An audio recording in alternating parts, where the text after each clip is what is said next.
Hi friends, మీరు చూస్తున్నది small new farmers Telugu YouTube channel. నేను మీ శ్రీరాముల్ని. మొదటిసారిగా మన ఛానల్ని చూస్తున్నట్టయితే లైక్ చేయండి, సబ్స్క్రైబ్ చేసుకోండి, అలాగే బెల్ ఐకాన్ క్లిక్ చేసి ఆల్ అనే ఆప్షన్ని ఆన్లో ఉంచుకోండి. ఈరోజు టాపిక్ వచ్చేసి మనం పత్తి పంట పెట్టడానికి బోయలు తోలడం జరుగుతుంది. కాకపోతే 18 ఇంచి బెటరా 24 ఇంచి బెటరా అనే విషయం ఈరోజు తెలుసుకోవడం జరుగుతుంది. ఎందుకంటే మనం ట్రాక్టర్తో పత్తి చేలో సేద్యం చేయడం జరుగుతుంది. ఈ రెండిటిల్లో ఏదైతే మనకు సేద్యం పడుతుందో అనే విషయం తెలుసుకుందాం జరుగుతుంది. ఇప్పుడు మనం చూస్తున్నది వచ్చేసి గొర్రె తోలినం. దాని తర్వాత పశువుల ఎరువు తోలడం జరిగింది. ఒక ఎకరాకు వచ్చేసి 4 నుంచి 6 టిప్పుల దాకా తోలుకోవచ్చు. కొంచెం తక్కువ తోలినట్టయితే అంత సతవ అనేది పొలానికి ఉండదు. మినిమం 4 అయితే ఖచ్చితంగా తోలాలి. దానిపైన 6-7 టిప్పులైనా తోలుకోవచ్చు. మీకు పశువుల ఎరువు ఎక్కువగా ఉన్నట్టయితే పొలానికి సతవ బాగానే ఉంటుంది. ఈ పశువుల ఎరువు చల్లినమ్మటే గుంటిగా తోలి బోయలు తోలుకోవాల్సి ఉంటుంది. ఇంకా మందు వేయవలసిన పని ఉండదు అడుగున పశువుల ఎరువు చల్లినప్పుడు.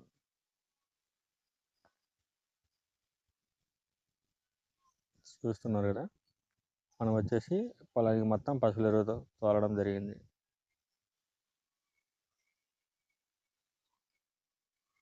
మన చుట్టుపక్కల చాలా వాళ్ళు కూడా పశువుల ఎరువు తోలడం జరిగింది. తర్వాత గుంటిగా తోలడం అయిపోయింది. ఇప్పుడు మనం వచ్చేసి బోయలు తోలడం జరుగుతుంది.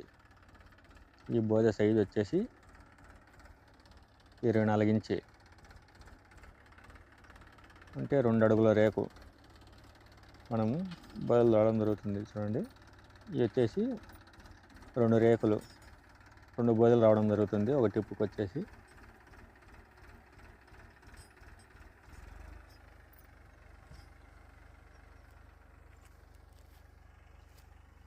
ఎడలపు అయితే బాగానే ఉంటాయి. మనకు ట్రాక్టర్ సేద్యానికి పనికొస్తున్న ఉద్దేశంతో ఏరా వాళ్ళు చెప్పడం వల్ల ఈ రేకులు తీసుకురావడం జరిగింది.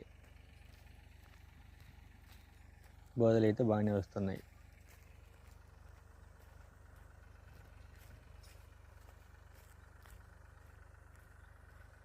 ఇది వచ్చేసి 2 వచ్చేసి 4 అడుగులు, మధ్యలో గ్యాప్ వచ్చేసి 1 అడుగు ఉంటుంది గడ్డ. మొత్తం 5 అడుగులు ఒక టిప్పుకి వచ్చేసి 5 అడుగులు రావడం జరుగుతుంది.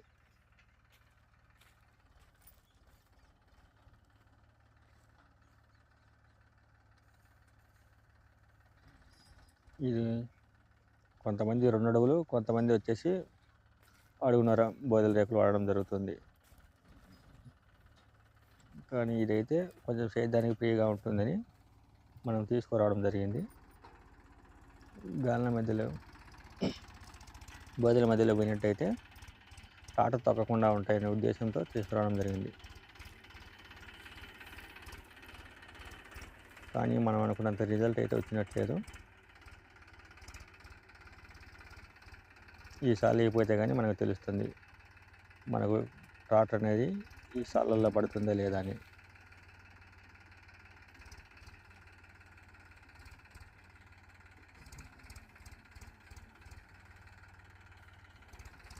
రెండు అడుగులు అయితే బోదలు అయితే బాగానే చక్కగా రావడం జరుగుతుంది. మరీ అంత లోతు కాకుండా, మరీ అంత పైన కాకుండా ఒక మాదిరిగా పట్టుకున్నట్టయితే బోదలు చక్కగా రావడం జరుగుతుంది.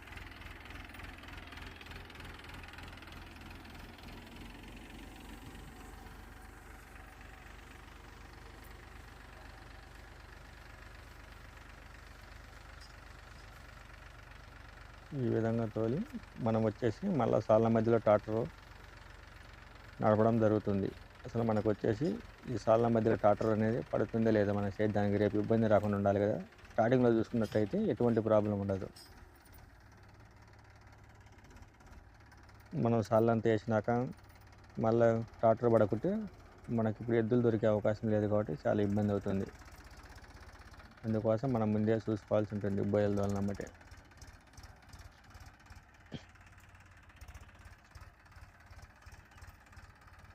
గాలి అనేది బోయలు తొక్కకుంటుంటే గుంటి పొలం అనేది ఏ విధంగా మార్చుకోవచ్చు. కానీ ఇక్కడ వచ్చేసి ఒక గాను వచ్చేసి బోయల పైన ఎక్కడం జరుగుతుంది.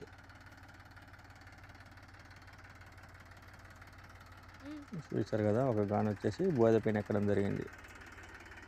మనకి 2 అడుగుల రేపు ఉండేది మనకు సేద్యానికి అంత పనికొచ్చే విధంగా లేవు. ఒక సాలులో ఒక సాలు బోదె పైన వచ్చినట్టయితే ఇబ్బంది అవుతుంది. అందుకే మనం వచ్చేసి 2 అడుగుల రేకులు తీసేసి మనం ఇప్పుడు అడుగున రేకులు తీసుకురావడం జరిగింది. మళ్ళీ ఈ రిటర్న్ ఇంటికి తీసుకుపోయి వదిలేసి మళ్ళీ అడుగున రేకులు తీసుకుని వచ్చి బోయలు తోవడం జరుగుతుంది. ఎందుకంటే మనకు 2 అడుగుల రేకులు అనేది సేద్యానికి సరిపోలేదు. సాలు తప్పడం వల్ల రేపు చెట్లు మనం సేద్యం చేయని అవకాశం లేదు. ఇప్పుడు మనం వచ్చేసి అడుగున రేకులతో ఇప్పుడు ఒక టిప్పుకి వచ్చేసి 3 బోదెలు రావడం జరుగుతుంది.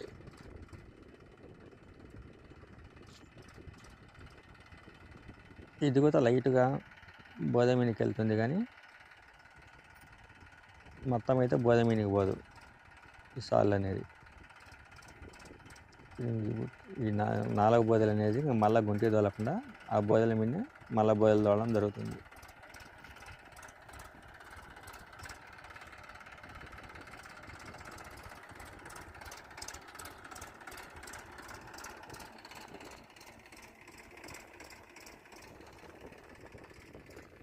ఇవి వచ్చేసి 3 బోదెల రేకులు ఉంటున్నాయి. ఈ ఒక టిప్పుకి వచ్చేసి 3 బోదెలు రావడం జరుగుతుంది.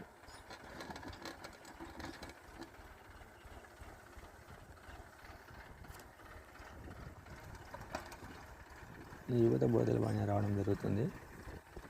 ఇవి అయితే అంతగా సాళ్ళు తక్కువ.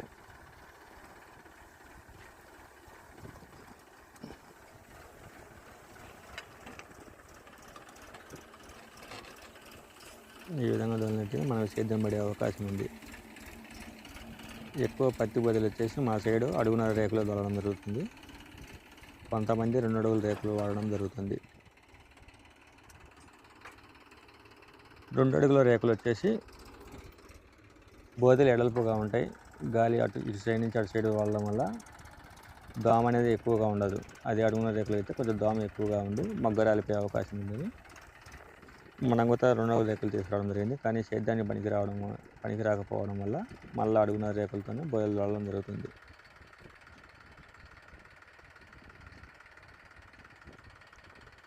ఇప్పుడు అందులో ఎండాకాలం కాబట్టి నీళ్ళు తగ్గినాయి కాబట్టి అడుగున రేకులు అయితే కొంచెం నీళ్ళు అనేది బోదెలు తడిసే అవకాశం ఉంది. 2 అడుగుల రేకులు అయితే నీళ్ళు అనేది బోదెలు అంత తడిసే అవకాశం లేదు. దగ్గర కాలువలు వేయాల్సి ఉంటుంది. ఇవి కొంచెం దూరం ఉన్న నీళ్ళు అనేది వెళ్ళడం జరుగుతుంది బోదెలు తడిసే విధంగా.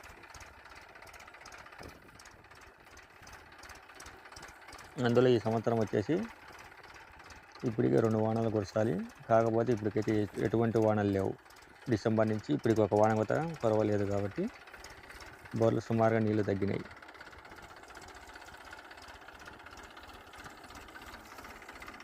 కాకపోతే ఇప్పుడు మనం పత్తి పెట్టేది లేట్ అవుతుంది. మామూలుగా అయితే ప్రతి సంవత్సరం మార్చిలో పెట్టడం జరుగుతుంది. మార్చి లేదా ఏప్రిల్. ఇది వచ్చేసి మనం ఏప్రిల్ 20న బోదెలు తోలడం జరుగుతుంది. కాకపోతే కొంచెం లేట్ అయింది. పోయిన సంవత్సరం అయితే మార్చి 10వ తారీఖు ఆ విధంగా వేయడం జరిగింది. ఇది చూశారు కదా, ఇవి వచ్చేసి చక్కగా సాళ్ళలో ఉండేది టైర్లు, బోదెనే తప్పడం లేదు. ఇది వచ్చేసి సేద్యం చేసుకోవడానికి అనుకూలంగా ఉంటుంది. కాకపోతే లైట్గా ఒక పక్క వచ్చేసి గడ్డని తగలడం జరుగుతుంది.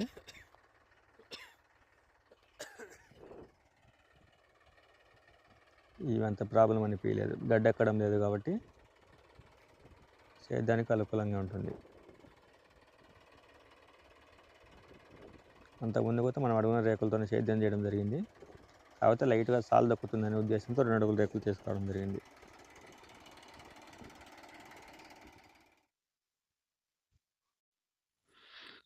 ఈ కాలువలు వచ్చేసి మనం నీళ్లు కట్టడానికి బోదెలు తోలిన దాంతో కాకుండా మన సలకపాలతో కానీ తీసుకోవడం కానీ మధ్యలో ఒక కాలువ వచ్చేటట్టు, దీంతో అయితే 3 కాలువలు రావడం జరుగుతుంది.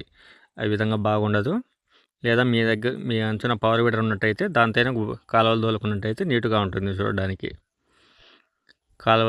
బోదెలు దాంతోనే కాలువలు తోలితే అంత బాగుండదు. ఈ వీడియో మీకు నచ్చినట్లయితే మన ఛానల్ని సబ్స్క్రైబ్ చేసుకోండి. దేశ సైనికులను ప్రేమించండి. రైతులకు సపోర్ట్ చేయండి. జై హింద్.